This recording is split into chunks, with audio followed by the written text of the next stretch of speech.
Hi friends, ఇప్పుడు మనము చేపలు వండడానికి మట్టి పాత్ర తీసుకోవాలి. అందులో కావలసిన ఉల్లిపాయలు తరిగి పెట్టుకోవాలి. చేపలు కూడా కడిగి ముక్కల్ని కడిగి పెట్టుకోవాలి. ఆ తర్వాత చేపలకు మసాలా అంటించి బాగా కలిపెట్టుకోవాలి. చింతపండును కూడా పిసికి పెట్టుకోవాలి.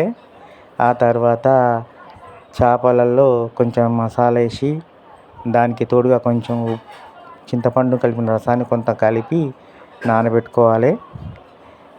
చింతపండు కూడా పిసికి పెట్టుకోవాలి. ఉల్లిపాయలు తరిగి పెట్టుకోవాలి. ఉల్లిపాయలను వేడివేడిగా నూనెలో వేసి ఇలా ఫ్రై చేసుకోవాలి. ఫ్రై చేసుకున్న తర్వాత చేప ముక్కలు వేసి ఉడికించుకోవాలి. వేడివేడిగా ఉన్న చేప ముక్కలు బాగా ఉడికిపోతాయి. ఉడికిన చేపల ముక్కల్ని చల్లారిన తర్వాత అన్నం వేసుకొని తింటే చాలా టేస్ట్గా ఉంటాయి. ట్రై చేయండి ఫ్రెండ్స్.